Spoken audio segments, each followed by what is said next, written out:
Hey there! So, let's dive into our problem. Imagine you're working on plotting a specific function within a polygon in MATLAB. How cool is that? You're probably wondering how in the world can we achieve this, right? Well, fret not.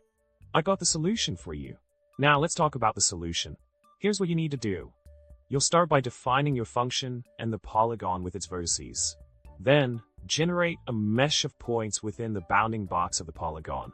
Utilize the inPolygon function to identify which points are inside the polygon. Any points outside the polygon will be replaced with none.